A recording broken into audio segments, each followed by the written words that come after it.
우리 하나님께서 여러분 모두에게 베푸시는 그 은혜가 충만하시기를 간절히 바랍니다. 우리에게는 모두 말버릇이 있습니다. 이 말버릇이 굉장히 중요하지요. 박재현 리플러스 인간연구소 소장은 행복한 사람에게는 행복한 말버릇이 있다, 이렇게 이야기를 합니다. 그 박재현 소장이 일러주고 있는 행복한 사람들의 말의 특징이 있습니다.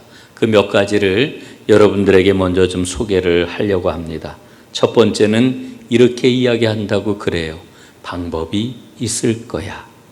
이 이야기는 지금 할 수 있는 방법이 다 막혀버린 것처럼 보일지라도 다른 길이 있다라고 하는 것을 포기하지 않는 그런 말이라고 하는 거죠. 두 번째는 지금은 힘들어도 긍정적인 의미가 있을 거야, 이렇게 이야기한답니다. 긍정의 재평가라고 이야기하는데요.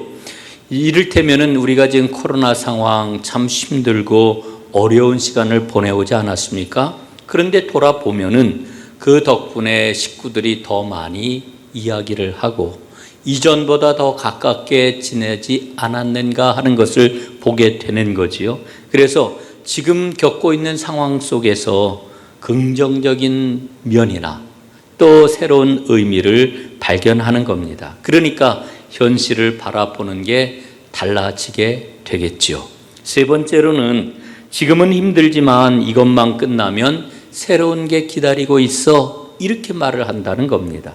이걸 긍정적인 재초점이라고 이렇게 이야기하는데 관점을 전환시키는 겁니다. 이를테면 우리가 어려운 일을 만났을 때 아유, 이만하길 다행이야, 이렇게 우리가 이야기하지 않습니까? 이 말은 우리 믿음의 사람들도 참 많이 사용하는 말인데 이렇게 이야기를 하는 거죠. 아유, 권사님, 하나님이 도우셨어요. 이만한 게 얼마나 감사해요. 우리가 이렇게 표현을 하는데 바로 이 말을 의미하는 겁니다. 그러면서 이 박재현 소장은 뭐라고 이야기를 하는가 하니 행복한 사람의 언어 사용에는 전략이 있대요. 불편한 상황, 불편한 정서를 평안한 정서로 바꾸어내는 전략적인 언어를 잘 사용하는 사람이 행복하더라, 이렇게 이야기를 합니다. 그러니까 이 행복한 사람들은 상황이 어떠하든지 그 상황 속에서 자신의 정서를 잘 조절하는 말을 사용하고 있다, 이렇게 이야기를 하고 있습니다. 저는 이 박재현 소장의 강의를 들으면서 이 행복한 사람들의 말버릇은 믿음을 가진 사람들의 말버릇과 너무나도 닮아 있구나 하는 생각이 들었습니다. 정말 그런 것 같아요. 믿음을 가진 사람은, 여러분, 저와 여러분은 믿음을 가진 사람들이지 않습니까? 이 믿음을 가진 사람들 속에는 뭐가 있어요? 영원한 생명이 있지 않습니까? 그래서 우리는 오늘 어떤 상황을 만난다 할지라도 우리 안에 있는 이 생명, 이 믿음을 보기 때문에 우리는 상황을 뛰어넘는 선택을 할 수가 있는 겁니다. 굉장히 중요한 거죠. 여러분, 제가 여러 번 말씀을 드렸습니다마는 초대교회 성도들을 한번 보세요. 초대교회 성도들, 우리 믿음의 대선배들 아닙니까? 여러분, 이분들은 얼마나 큰 핍박을 받았어요. 예수를 믿는다라고 하는 것 때문에 얼마나 멸시를 받았어요. 그들의 삶이 얼마나 불안했어요. 그런데도 불구하고 이 초대교회 성도들은 평안함과 안전을 최우선적으로 하나님 앞에 구하지를 않았어요. 저는 성경 말씀을 통해서 혹은 역사의 그런 그 기록을 통해서 이와 같은 모습을 볼 때마다 깜짝깜짝 놀래요.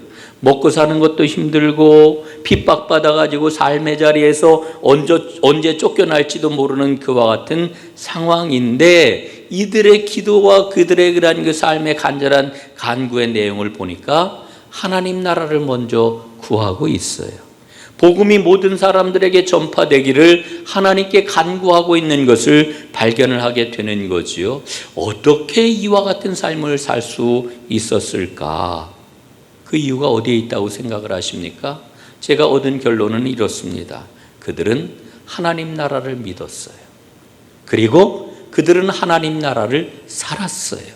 다른 말로 이야기를 하면은 하나님의 법을 실제 생활로 살아냈다라고 하는 거지요. 저는 오늘 성경 본문을 보면서 서기관에게 예수님이 하셨던 말씀 그대로 우리 믿음의 선배들은 그 믿음을 살았구나.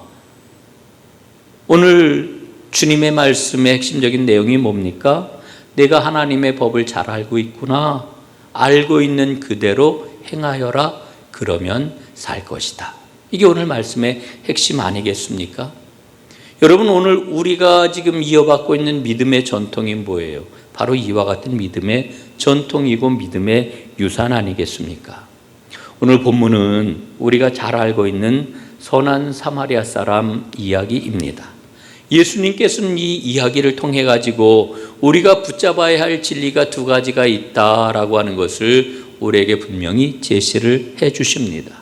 첫 번째로는 율법의 본래 정신이 무엇인지를 잘 이해하고 그것을 놓치지 말아라. 이렇게 말씀하시는 거죠. 율법을 잘 해석하라 하는 말씀이에요. 다시 말씀드리면은 이 하나님의 말씀의 그 정신, 그 본래 정신이 무엇인지 잘 이해하고 그것을 놓치지 말아라. 바르게 해석해라. 이렇게 말씀하시는 거예요. 두 번째로는 그렇게 이해하고 제대로 알았으면은 그것을 행하여라. 그러면 살 것이다. 이렇게 말씀을 해주고 있는 것이지요. 여러분, 오늘 본문의 그러한 그 말씀을 우리가 더욱더 은혜롭게 보기 위해서 몇 개의 그러한 그 장면으로 나누어서 읽어보려고 합니다. 첫 번째 장면입니다. 첫 번째 장면은 율법 교사가 예수님께 찾아오는 장면이죠. 이 사람이 왜 찾아왔어요? 예수님을 시험하려고 예수님을 찾아왔습니다. 그리고 예수님께 이렇게 묻지요. 내가 무엇을 하여야 영생을 얻으리까? 여러분, 이 율법 교사, 다른 복음서에서는 서기관이라고 이렇게 이야기를 하지요. 여러분, 서기관이 예수님에게 묻고 있는 것은 중심 계명이 뭐냐라고 하는 것을 묻고 있는 것입니다.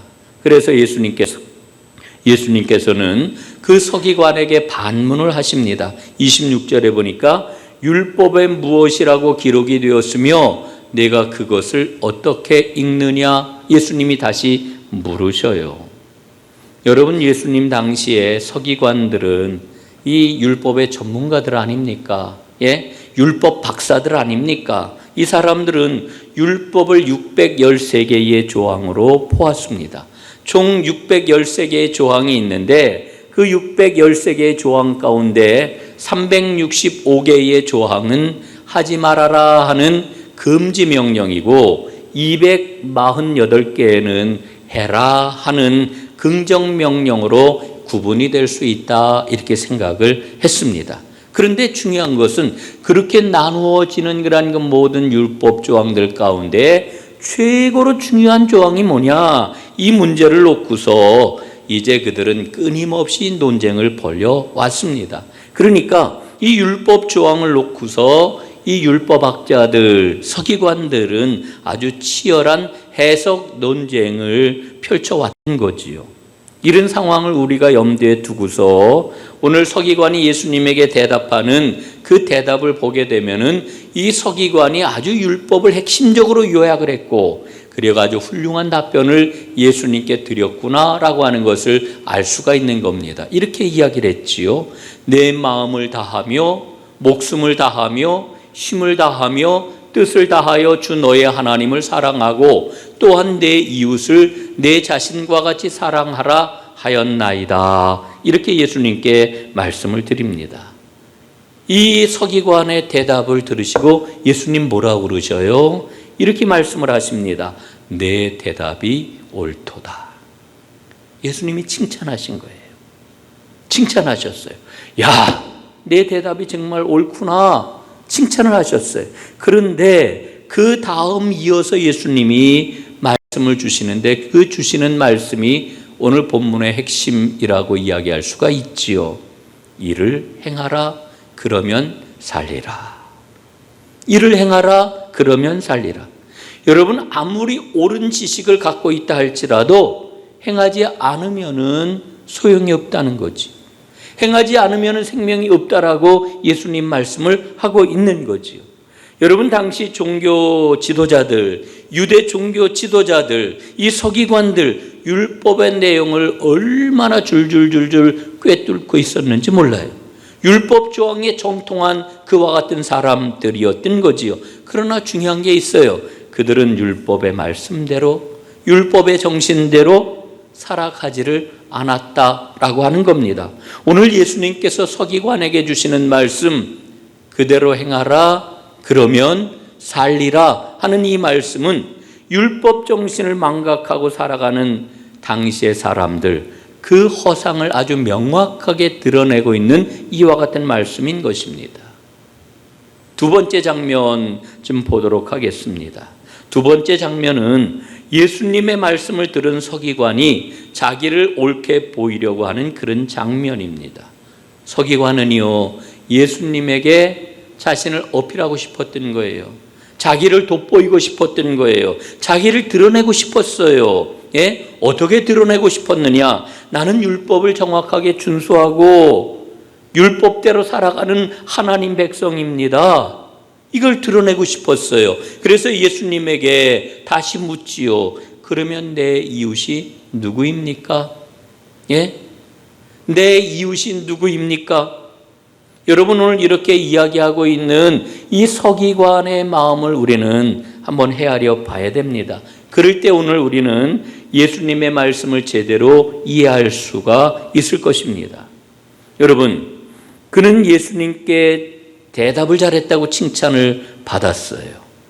그 복잡한 율법 조항을 하나님을 사랑하는 것, 그리고 이웃을 자신과 같이 사랑하는 것, 이게 모든 율법의 핵심이고 요약이다, 이렇게 대답을 했잖아요. 자, 이런 대답을 했으면 예수님께서 그 대답을 들으시고 그 서기관에게 너 정말 율법에 정통하구나, 참 훌륭하다, 이러고 그냥 마무리를 딱 지었으면 좋았을 텐데 예수님께서 그 다음에 뭐라고 말씀하셔요? 내가 말한 대로 가서 행하라, 그러면 살리라, 이렇게 말씀을 하시거든요. 그래서 서기관은 예수님에게 그러면 내 이웃이 누구입니까? 묻는 거죠. 이 물음 속에 담겨있는 대답이 뭐라고요? 저는 이미 그 말씀대로 살고 있습니다. 나는 이웃을 사랑하며 살아가고 있다니까요 라고 하는 말이 예수님께 묻는, 그러면 내 이웃이 누구입니까? 라고 하는 이 물음 속에 담겨 있는 겁니다. 여러분, 당시 유대인들은 이웃에 대해서 어떻게 생각을 했을까요? 유대인들에게 이웃이라고 하는 것은 신앙적인 동료라고 하는 의미를 갖고 있습니다. 조금 더 넓혀서 생각을 하면 유대인들에게 이웃이라고 하는 것은 정치적인 견해를 갖지 않은 동지를 뜻하기도 했습니다. 예수님 당시에 유대인들이 굉장히 잘하는 게 있었거든요. 그게 뭐냐 하면은 경계선을 쫙 그어놓고 경계선 안에 있는 사람과 경계선 밖에 있는 사람을 구분하는 겁니다. 여러분이 경계선을 긋는 게 뭘까요? 정결법을 잘 지키느냐, 잘 지키지 못하느냐. 예? 그래서 경계선 안에 있는 사람은 내 이웃이고 경계선 밖에 있는 사람은 이웃이 아니었다라고 하는 겁니다. 그래서 경계선 안에 있는 이웃이 어려움을 당하게 되면은 기꺼이 두 손과 두 발을 다 걷어붙이고 최선을 다하여서 돕지만 경계선 밖의 사람은 위험한 상황에 처한다 할지라도 그냥 못 본 척 지나쳐버리고 말았어요. 그리고 그게 너무나도 당연한 일이라고 생각을 했던 겁니다. 이게 당시 유대인들이 갖고 있던 삶의 방식이고 사고방식이었던 거예요. 그런데 여러분 생각해 보면은 이게 유대인들만의 사고방식인가요? 오늘 살아가고 있는 저와 여러분, 우리의 그런 그 사고방식, 우리에게 너무나도 익숙한 삶의 방식 아닙니까? 여러분, 우리는 나를 중심으로 늘 생각을 해요. 내게 유익한 사람, 나를 좀 높여줄 수 있는 사람, 나를 명예롭게 할 수 있는 사람, 나를 자랑스럽게 할 수 있는 사람, 그 사람은 내 친구고 그 사람은 내 이웃이라고 생각을 하는 거죠. 내가 그 사람과 친해가지고 그 사람과 이웃이 되어가지고 나의 명성이 갉아먹게 된다거나, 사람들 구설수에 올라간다거나, 아니면 이상하게 취급을 당한다거나, 여러분 그러면 그런 사람을 이웃이라고 여러분 생각을 하겠어요? 아닐 겁니다. 그러니까 오늘 이 서기관이 갖고 있던 사고방식, 그 삶의 방식은 사실은 오늘까지도 계속해서 이어지고 있는 세상적인 사고방식이라고 이야기할 수가 있는 거지요. 여러분, 서기관은 경계선 안에 있는 내 이웃을 나는 충분히 사랑하며 살아왔습니다, 자부하고 있는 거예요. 그래서 예수님에게 자신 있게 묻고 있는 거예요. 그러면 내 이웃이 누굽니까? 그래서 예수님께서 만약에 이 서기관이 갖고 있는 그 생각 그대로 이웃은 이런 사람이다 얘기를 하면 딱 자랑하는 거죠. 나는 그 이웃을 사랑하며 지금까지 잘 살아왔습니다. 그런데 세 번째 장면으로 넘어가게 되는데요, 예수님께서 세 번째 장면에서 이야기를 한편 들려주십니다. 위대한 이야기지요. 선한 사마리아 사람 비유입니다. 어떤 사람이 예루살렘에서 여리고로 내려가다가 그만 강도를 만나고 말았습니다. 엄청나게 매를 맞고 가진 것을 다 빼앗기고 그냥 길에 내동댕이 쳐지고 말았습니다. 죽을 지경에 이르고 말았습니다. 길에 버려져서 이 죽어가는 사람 앞에 세 사람이 등장을 하지요. 제일 먼저 등장한 사람은 제사장입니다. 여러분, 제사장은 유대교의 아주 고위 지도자 아니겠습니까? 그런데 이 제사장이 강도 만난 사람을 보았어요.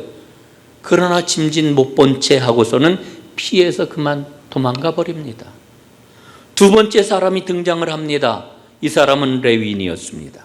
이 레위인 역시 유대교 안에서 율법을 준수하는 사람이고 유대인을 대표할 만한 그와 같은 사람이죠.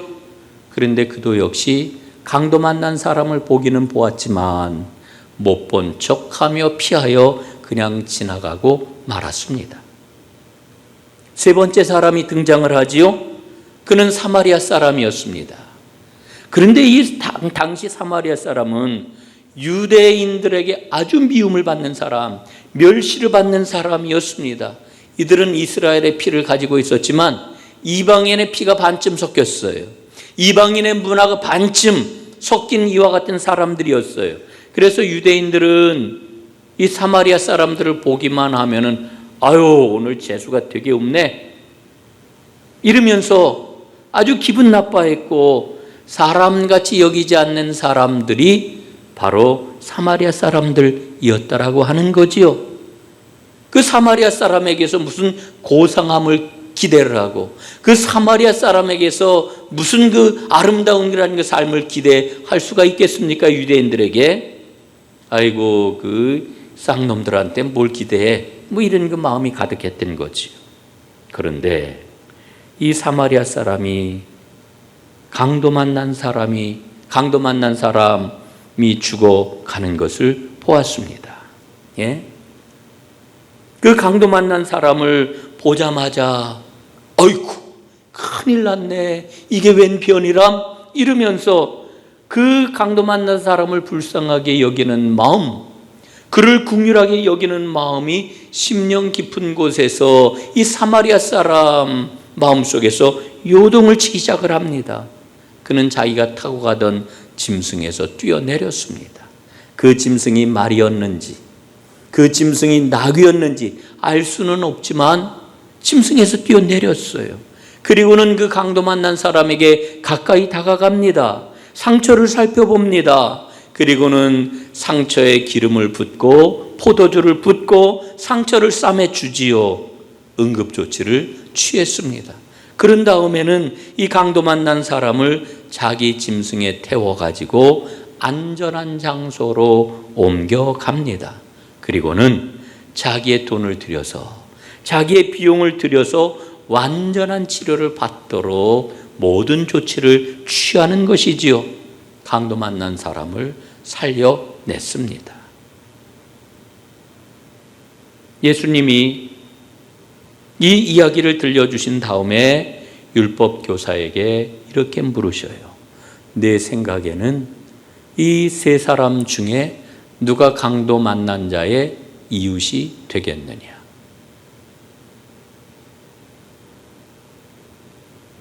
물으시는 거죠.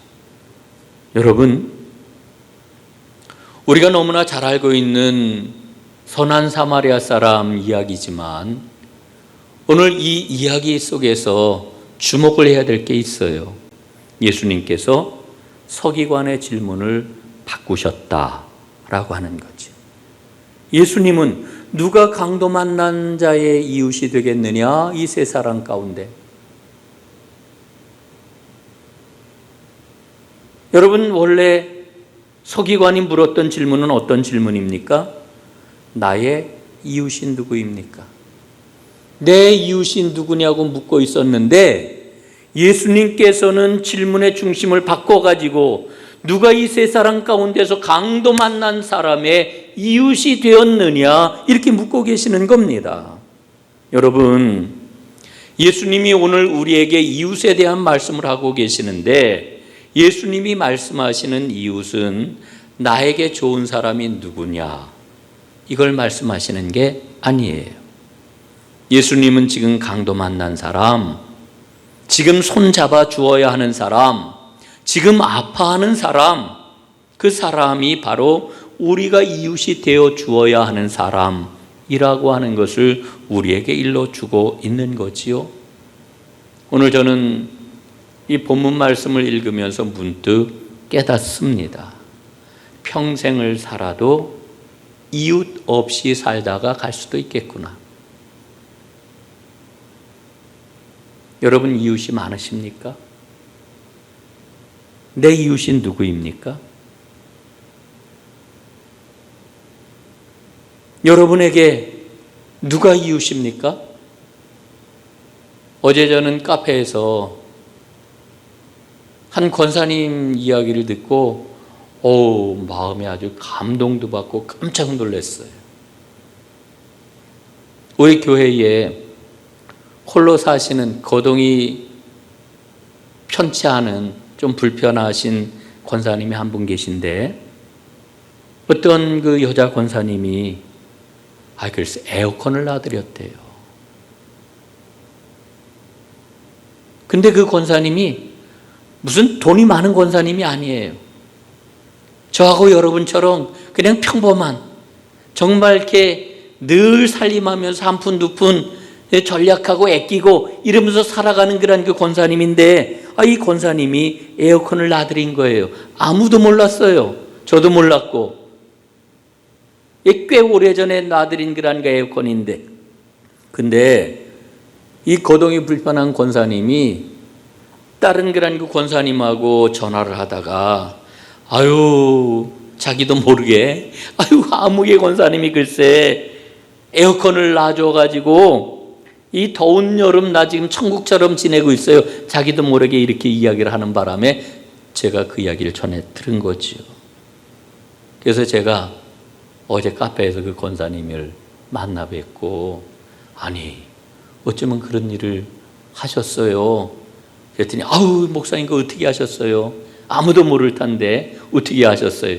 비밀이 어디 있어요? 제가 이제 이러고 이야기를 했는데 근데 그분 이야기를 들으니까 작년에 그렇게 더운데 어떻게 내가 좀 이 권사님을 좀 도와드릴 수 있을까? 그러다가 에어컨을 한 대 놔드렸으면 좋겠다. 그럼 어떻게 놔드릴 수 있을까? 이런 마음을 먹고 준비를 했다는 거지요. 저는 이 권사님 너무 더운데 내가 어떻게 도와드릴 수 있을까? 하는 마음이 드는 그 모습이 정말 귀하다고 생각을 해요. 바로 그 거동이 불편하고 무더위 가운데 지내는 권사님의 진정한 이웃이 되는 그 순간 아니었겠습니까? 그래서 어제는 제가 너무 감사하고 너무나 기쁘고 참 고맙다라고 하는 그런 생각이 들었죠. 여러분, 이웃이 누구일까요? 우리는 서기관처럼 내 이웃이 누구냐 이렇게 묻고 있는지 몰라요. 그런데 예수님께서는 지금 어떤 말씀을 주시느냐 하면은 누가 강도 만난 사람의 이웃이 될 것이냐 이렇게 묻고 계시는 거죠. 여러분, 오늘 우리는 예수님의 이 질문을 꼭 붙잡아야 됩니다. 누가 강도 만난 자의 이웃이 되겠느냐 물으실 때에 서기관이 대답을 하지요. 자비를 베푼 자입니다. 자비를 베푼 자입니다. 여러분, 이 대답은 정확하게 말하자면 이런 거지요. 강도 만난 자의 이웃은 자비를 베푼 자입니다.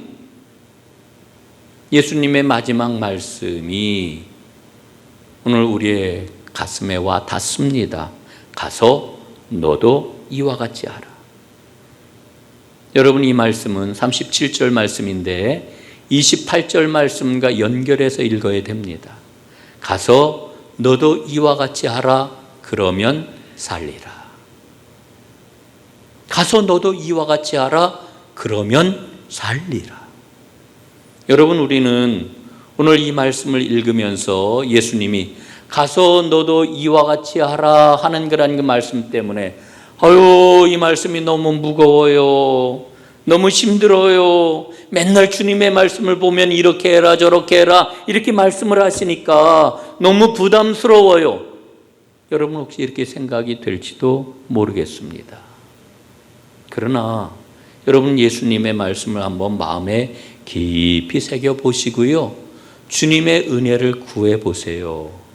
그러면 우리는 분명히 깨닫게 될 것입니다. 이웃을 사랑하는 것이 바로 내가, 누가요? 내가 사는 길이다. 예수님이 이 말씀을 우리에게 일러주고 계시는 거예요.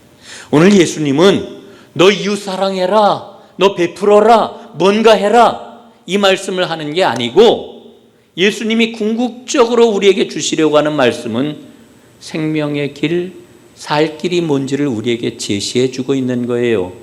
살 길이 뭐라고요? 너도 가서 이와 같이 행하라. 그러면 살리라.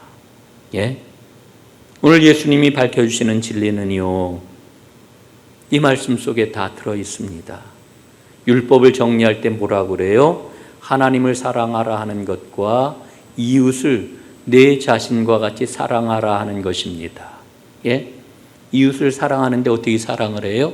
내 자신과 같이 사랑하라 이렇게 일러주고 있잖아요. 거꾸로 이야기를 하면은 이웃을 사랑하는 것이 자기 자신을 온전하게, 자기 자신을 완전하게 사랑하는 것이다 이렇게 일러주고 있는 거죠. 여러분, 사랑에는 길이 있어요. 길. 여러분, 길을 배우지 못해도 사람들은 사랑하며 살아간다고 생각을 해요. 그 사랑이 뭡니까? 자기 사랑이죠. 그런데 타락한 본성을 지니고 있는 우리 인생은 사랑의 길을 제대로 알지 못하면 왜곡된 사랑을 하며 살아가요. 평생 자기를 사랑한다고 생각하는데 그거는 망하는 길이요, 죽는 길입니다. 그러면 예수님이 일러주고 계시는 그 사랑의 길이 뭘까요? 하나님을 사랑하고 그리고 자기를 사랑하고 그래서 자기 사랑이 이웃사랑으로 표현이 되는 이 사랑이 하나님께서 우리에게 일러주고 있는 사랑의 길이에요. 사랑의 길. 이 사랑의 길을 우리가 잘 찾아야 되고 놓치지 말아야 된다라고 하는 거지요. 여러분, 예수님이 우리에게 새 계명을 주셨잖아요. 내가 너희에게 새 계명을 주노니 서로 사랑하라. 내가 너희를 사랑한 것 같이 너희도 서로 사랑하라. 이렇게 말씀을 하셔요.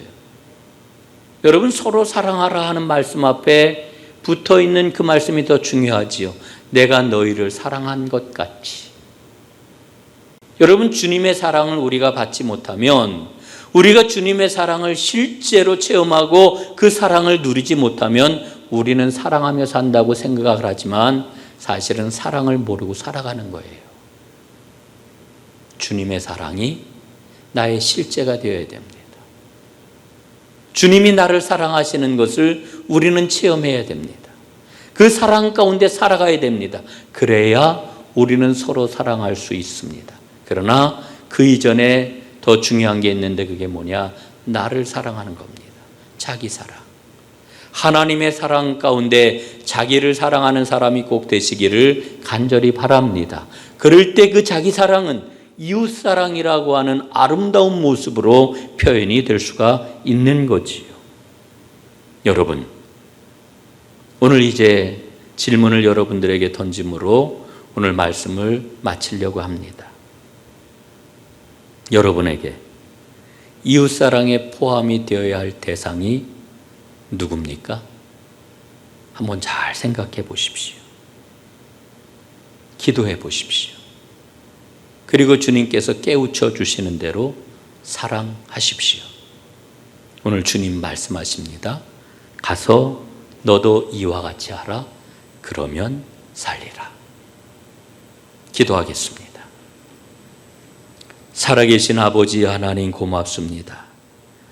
오늘 우리에게 생명의 길, 사랑의 길을 일러주시니 주님, 그 사랑 꼭 붙잡고 영원한 생명을 누리며 짧은 이 인생길에서 우리 하나님 내려주시는 복과 은혜를 마음껏 누리면서 반짝반짝 빛나는 영광스러운 삶을 살아가는 복의 사람들, 사랑의 사람들 다 되게 하옵소서.